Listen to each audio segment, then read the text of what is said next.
देखिए बच्चों, मैथ की ऑनलाइन क्लास में आपका स्वागत है। जैसा कि आपको पता है, इसकी YouTube चैनल में कक्षा 10, 11 एवं 12 की मैथ पढ़ाई जाती है। इसकी की क्लासें कल सोमवार से एक निश्चित समय पर चलेंगी। कक्षा 10 की जो क्लास होगी वो 4 बजे से लाइव चलेगी। कक्षा 12 की क्लास 5 बजे से लाइव चलेगी और जो कक्षा 11 की क्लास होगी वो सुबह 4:30 बजे से लाइव चला करेगी। निश्चित समय पर चलेगी। इसका कोई आपको चार्ज नहीं देना होगा। देखिए, जो संडे की क्लास होती है वो थोड़ी स्पेशल क्लास होती है। उसमें कंपटीशन में जो सवाल आते हैं वो हम बताते हैं। वो केवल कंपटीशन के लिए उपयोगी नहीं होते, बल्कि आप जैसे आज की क्लास है, मान लो कक्षा 5 से 12 तक के लिए कैलकुलेशन फास्ट करने के लिए हम आपको यहाँ पर बताएंगे। और वही सवाल जो आप 2-3 मिनट में करते हैं फिर भी गलत होने के चांस रहते हैं, वो आप ज्यादा से ज्यादा 45-50 सेकंड में करेंगे और सही करेंगे। देखिए, भिन्न जो है ये आप प्राइमरी से पढ़ना शुरू करते हैं, लेकिन जब आप आगे तैयारी करने कंपटीशन की जाते हैं, जैसे कि मान लो इस समय यूपी टेट को हो या सी टेट हो या कोई कंपटीशन बहुत बड़ा ना हो, उसमें एक सवाल अक्सर आता रहता है भिन्न से संबंधित। तो भिन्न से संबंधित कितने प्रकार के सवाल बनते हैं? छोटी बड़ी भिन्न पहचानना, छोटी बड़ी भिन्न पहचानना और भिन्न को आरोही और अवरोही क्रम में लिखना। ये प्रश्न 1 या 2 प्रश्न अक्सर आते हैं। और आप फिर क्या करते हैं? भाग देकर दशमलव के 1-1 अंक तक निकालते हैं और फिर भी हो सकता है ये गलत कर दें आप। इस वीडियो को आप ज्यादा से ज्यादा 10 मिनट का वीडियो रहेगा, पूरा आप देखते हैं तो इस टॉपिक से आने वाला कोई भी सवाल कभी भी गलत नहीं हो सकता है। वैसे साधारण भिन्न की बात करें हम तो 3 प्रकार की भिन्न होती है। साधारण जो भिन्न होती है, साधारण भिन्न 3 प्रकार की होती है। देखिए कौन कौन सी, पहचान लीजिए। एक प्रश्न यहां से भी आ सकता है कि कौन सी उचित भिन्न है, कौन सी अनुचित भिन्न है, इसलिए इसको भी समझ लेते हैं। साधारण भिन्न 3 प्रकार की: उचित भिन्न, अनुचित भिन्न और मिश्र भिन्न। मिश्र भिन्न, उचित भिन्न, अनुचित भिन्न और मिश्र भिन्न। उचित भिन्न में क्या होता है? अंश छोटा और हर बड़ा होता है। अनुचित भिन्न में क्या होता है?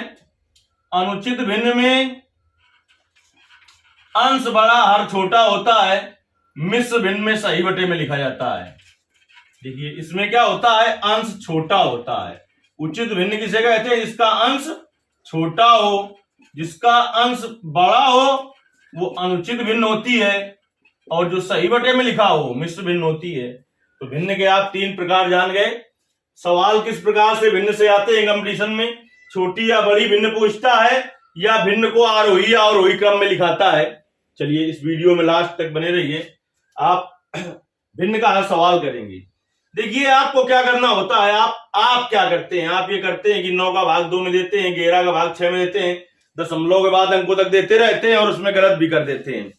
अब देखिए, आपको क्या करना है, जो भिन्न लिखी हुई है चाहे उसे आरोही या अवरोही क्रम में लिखा ना हो या छोटी या बड़ी भिन्न ज्ञात करनी हो, आपको भिन्न के अंश में, भिन्न किसे कहते हैं? इसे अंश बटे हर के रूप में, पी बटे क्यू के रूप में या एम बटे एन के रूप में लिख सके, लिखा हो या तो भिन्न होती है।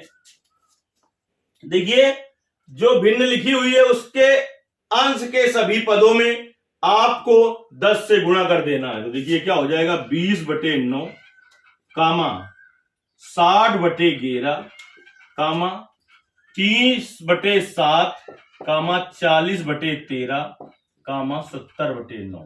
अब भाग दे देना है इसका। 9 दूनी 18, दशमलव के बाद तक जाएगा, लेकिन पहले इतने पूरे अंक देख लीजिए। क्यों? क्योंकि 2 और कोई आ जाएगा तभी दशमलव में देने की जरूरत है। नहीं समझे? जैसे और इसका कोई का भाग देंगे और 2 अंक तक ही जाएगा, यानी 2 पॉइंट कुछ आएगा।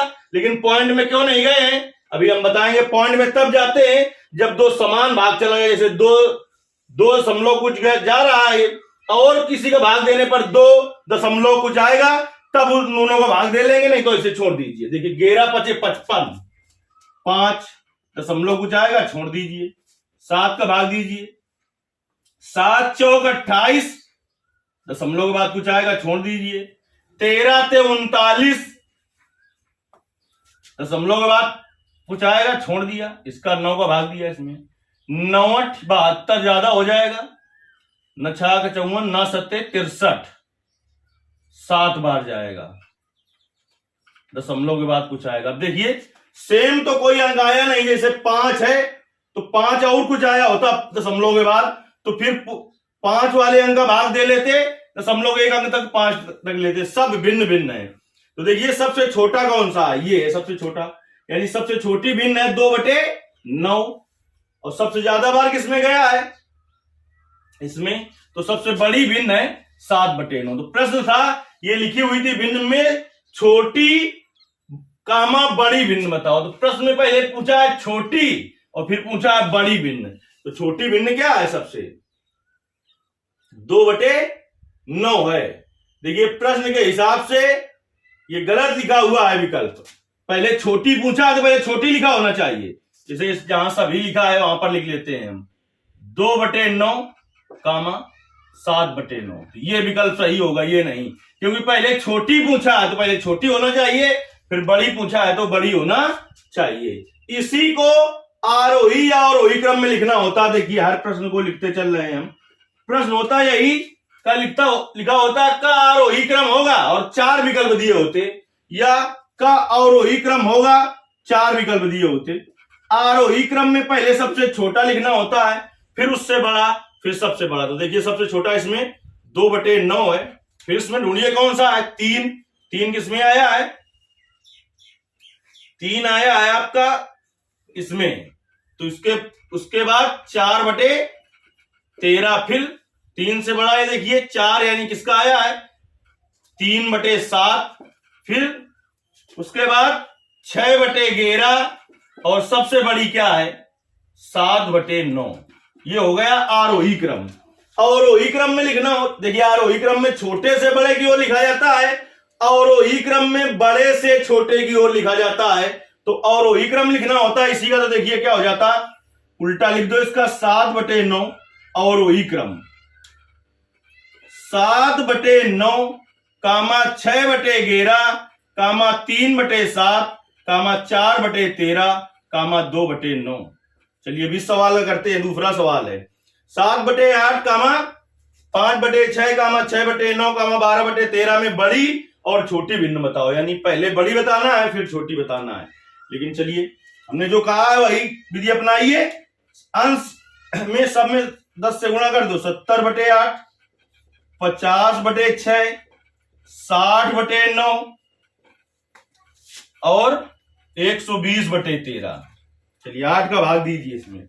8 सते 56, 88, 64 दशमलव के बाद जाएगा, लेकिन 2 सेम अंक होंगे तब हम दशमलव के आगे भाग दे देंगे। इसका भाग दीजिए इसमें 7 6 का भाग, 8 6 48 दशमलव के बाद चला गया। तो देखिए आरोही या अवरोही क्रम में लिखना होगा तो देंगे नहीं, पहले देखते हैं, पहले देख लेते हैं। इसका भाग इसमें दीजिए। न पना 45, न 6 का 54 दशमलव के बाद कुछ अंक तक जाएगा, ठीक। इसका भाग दे दीजिए 13 का इसमें। 13 9 117, 9 दशमलव कुछ जाएगा। चलिए अगर छोटी बड़ी भिन्न पहचानना है हमें तो देखिए इसमें छोटी तो ये है 60/9 यानी 6/9, ये छोटी भिन्न है, और बड़ी भिन्न है 12/13। तो कौन सा विकल्प सही होगा, ये सी विकल्प सही होगा, 12/13 कामा 6/9। लेकिन इसी को आरोही या अवरोही क्रम में लिखना होता तो इन दोनों में 8 8 आ रहा है, दशमलव एक बार एक अंक तक और देना पड़ता। देखिए इसका भाग इसमें दिया 88, 64 आया, और शेष कितना बचा 64। तो 6 बचेगा, 60 हो जाएगा। तो 8 का पारा पड़िए कि 60 से ज्यादा ना हो। तो 8 का 8 16 24 8 32 8 5 40 8 48 8 सते 56, ठीक। इसमें देखिए 8 छंग 6 का भाग दिया, 8 बार का 8, 6 48, 2 बचा, दशमलव लगा, 1 जीरो बढ़ा सकते हैं, तो 6 तिरका 18। अब देखिए छोटी बड़ी भिन्न तो पहचान लेती, लेकिन आरोही क्रम में लिखना है तो कैसे लिखेंगे? देखिए आरोही क्रम, आरोही क्रम में पहले सबसे छोटा क्या है? सबसे छोटा 6/9, फिर उससे बड़ा क्या है? 5/6, फिर उससे बड़ा क्या है? 7/8, और सबसे बड़ा है 12/13। और वही क्रम में लिखना होता। जब सेम सेम दो अंक आए तो उसमें एक अंक आगे तक भाग देने की जरूरत तब है जब हमें आरोही अवरोही क्रम में लिखना हो। छोटी या बड़ी भिन्न पहचानना हो तो फिर अगर वही अंक आ रहा हो छोटे या बड़े में तो दशमलव के बाद भाग देना पड़ेगा। अगर उसके अलावा कोई आ रहा है, जैसे इसमें 8 कुछ था, 8 कुछ था, इसमें 6 कुछ था, इसमें 9 कुछ था, तो इस वाले में छोटे बड़े की जरूरत है नहीं, बड़ा ये हो गया, छोटा ये हो गया। अगर ऐसी कंडीशन बनती कि यहां पर मान लो आता 10 कुछ, तो इस छोटा वाला यही दो में कोई एक बनता है, तब दशमलव के एक अंक बाद तक देना पड़ता। चलिए इन दोनों सवालों को आपको इसमें छोटी बड़ी भिन्न पहचानना है और कमेंट करना है यूट्यूब में। इसमें आरोही क्रम में इस भिन्न को व्यवस्थित करना है। यदि आपको नहीं समझ में आया तो कमेंट करके फिर से बताना है, हम आप इसके लिए फिर से वीडियो देंगे। बहुत ही इंपॉर्टेंट वीडियो है। यूपी टेट और सीटेट कोई भी कंपटीशन हो आपका ये उसके लिए, और आपको इंटर तक के लिए भी आना चाहिए। भिन्न आ जाती है प्राइमरी जूनियर में तो बिल्कुल हल करने को है ही। इसलिए अगर ये आपको समझ में आ गया तो जैसे हमने बताया है फिर सबने बता दिया है, अंश में कुछ नहीं करो, जैसा है वैसे रहने दो, हर में 10 का गुणा करके भाग दे लो और तुरंत पता चल जाता है कि कौन सी भिन्न छोटी है कौन बड़ी है। आरोही अवरोही क्रम में व्यवस्थित करना है तो कैसे करेंगे? आरोही का मतलब होता है छोटे से बड़े की ओर, यानी पहले सबसे छोटा, फिर उससे बड़ा, फिर उससे बड़ा, लास्ट में सबसे बड़ा। अवरोही का मतलब होता है पहले सबसे बड़ा, फिर उससे छोटा, फिर उससे छोटा, लास्ट में सबसे छोटा। ये वो अवरोही का मतलब होता है। अब जहां तक उम्मीद है कि कोई भी भिन्न का सवाल आपका गलत नहीं होना चाहिए, और हर संडे को लगभग एक स्पेशल क्लास आपको दी जाएगी। बहुत सारे हमने ट्रिकों से संबंधित कैलकुलेशन, जैसे वर्गमूल ज्ञात करना, घनमूल ज्ञात करना, किसी संख्या का वर्ग करना, घन करना, कितनी बड़ी बड़ी संख्या हो उसके इकाई का अंक ज्ञात करना, ऐसे कम से कम 25-30 वीडियो हमने जो कंपटीशन के लिए बहुत ही उपयोगी हैं इसके पहले भी दे चुके हैं और समय समय पर देते रहेंगे। और कक्षा 10, 11 और 12 की गणित पढ़ने के लिए इस चैनल पर जुड़े रहिए, और आपके जो जानने वाले हों उनको भी इस चैनल से जोड़िए, क्योंकि इस चैनल में आपसे कोई चार्ज नहीं लिया जाता है। और एक बार पढ़ के देखिए, यदि वास्तव में लगे कि जो पढ़ाया जा रहा है वो हमें बहुत अच्छे से समझ में आता है तो इस चैनल से जुड़िए और दूसरे को भी जोड़िए। धन्यवाद।